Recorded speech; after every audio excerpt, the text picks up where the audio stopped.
This just in, you are looking at obviously a very disturbing live shot there. That is the World Trade Center, and we have unconfirmed reports this morning that a plane has crashed into one of the towers. Another one just hit the building. Wow.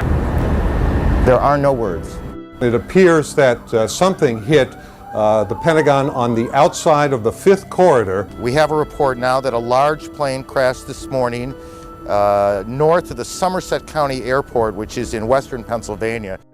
It all started at 8:45 on a clear Tuesday morning. We had a live camera up on what looked like a smoking slash across one of the World Trade Center towers. A passenger plane had flown into it, and I remember some of us here at CNN thinking this was some sort of freak event. Then a second plane flew into the other tower. That was at 9:03 a.m., and at that point there was this deepening dread in everyone. Something was wrong in a way we'd never seen before. Airports, bridges, tunnels in New York and New Jersey shut down. Within 30 minutes, President George W. Bush said we were under an apparent terrorist attack. And minutes after that, every airport in the country was closed. That had never happened before.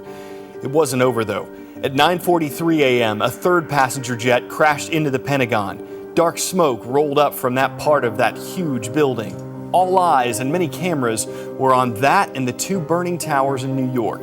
And as all of us watched at 10:05, one of those towers gave way where it was smoking, the top part crushing down on the rest of it and sending up debris in boiling gray clouds. 5 minutes later, part of the Pentagon collapsed and a fourth hijacked jet crashed in a rural part of Pennsylvania. The White House, the United Nations, the state and justice departments, the World Bank, all evacuated. America-bound Atlantic flights were rerouted to Canada, and the second Trade Center tower came down at 10:28. So many closings, evacuations, shutdowns. Except for emergency response teams, the heroes of 9/11, the country virtually stopped what it was doing and gathered around TV screens. The president appeared just after 1 p.m. and asked Americans to pray, and there wasn't much else we could do. The destruction was more or less done around 10:30. It was less than 2 hours from the first crash, but the change it inflicted was immeasurable.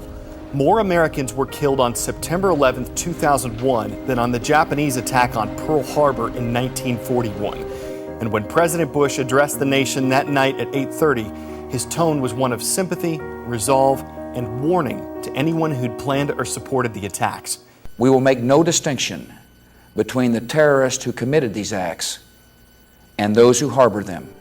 In the difficult days that followed, we learned that the Al-Qaeda terrorist group led by Osama bin Laden was responsible for all of this. And America's attention and anger turned to Afghanistan, whose Taliban leaders were giving Al-Qaeda a safe place to live and operate. The events of a day that changed America. On December 18, 2001, Congress passed a resolution allowing the president to designate Patriot Day. This has been done on each anniversary of the attacks. Flags are flown at half-staff, Americans pause to remember the victims of September 11th, and memorials, like this new one in rural Pennsylvania, honor the innocent lives lost.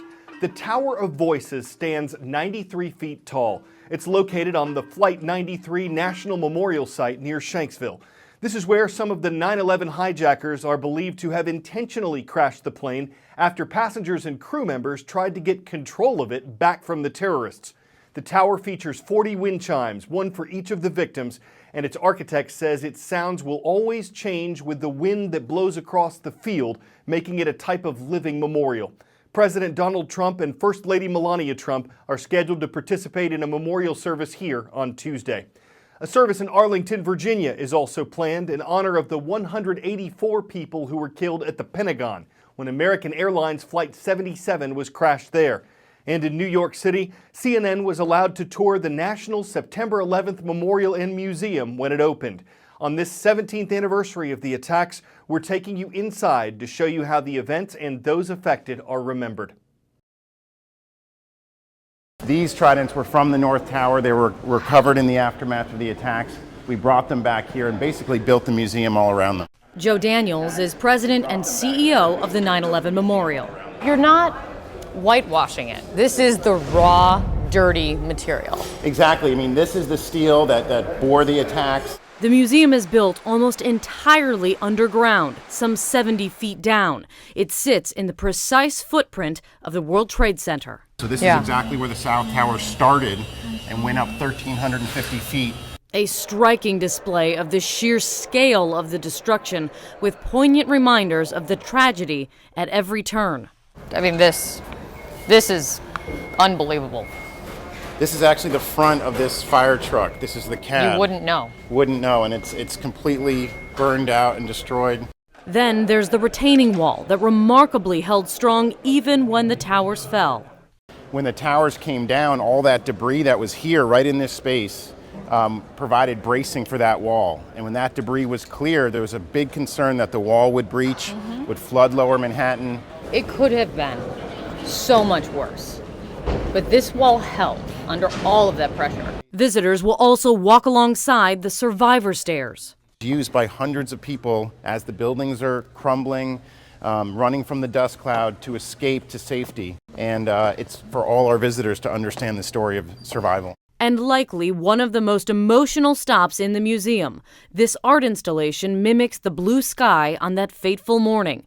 Behind it, the still unidentified remains of 9/11 victims. The move met with mixed emotion from their families. A still shocking statistic is that 1,100 family members never got any human remains back to bury, never got to go through the ritual of laying their loved ones to rest. It's not a public space at all. Only family members are allowed back behind the wall. Right next door, a room dedicated to the lives of those lost. Exactly. That room is in an area called In Memoriam, and it's a photographic portrait of each and every one of the 2,983 victims. You see pictures, a father coaching his son's Little League team, a wedding. You see the lives that were lost that day, and not just about how they died, it's who these people were. Throughout the museum, chilling reminders of the day. Handmade flyers for the missing, a cross emerging from the wreckage. Everyday items simply left behind. We help, through these artifacts and images, tell that story of just, it was panic. And while the museum is vast, one small exhibit has been the biggest source of controversy. Its focus, the terrorists themselves, including a film criticized for not making a clear enough distinction between Islam and Al-Qaeda. There's been a lot of criticism.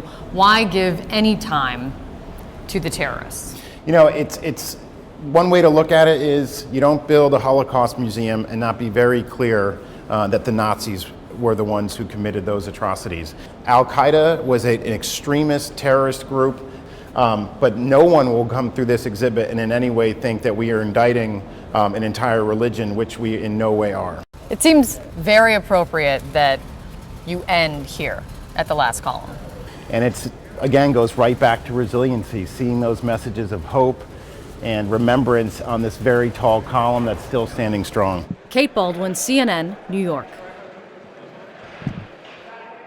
One other story we're following today, the approach of Hurricane Florence to the U.S. East Coast. This storm was located about 500 miles southeast of the island of Bermuda last night. Forecasters don't know exactly where it's going, but they think Florence will move between Bermuda and the Bahamas through the middle of the week and possibly make landfall in the Carolinas on Thursday night. Those two states and Virginia have declared states of emergency. Mandatory evacuations have been ordered on some parts of the U.S. East Coast. On Monday, Hurricane Florence quickly strengthened to Category 4 status. Its sustained wind speeds were at least 130 miles per hour. That makes it capable of causing catastrophic damage if it stays that strong. It may not. We'll be covering this dangerous system as disaster preparations are made and as the Atlantic hurricane season reaches its peak. That'll wrap up today's show on CNN 10. I'm Carl Azuz, and we thank you for watching this September 11th, 2018.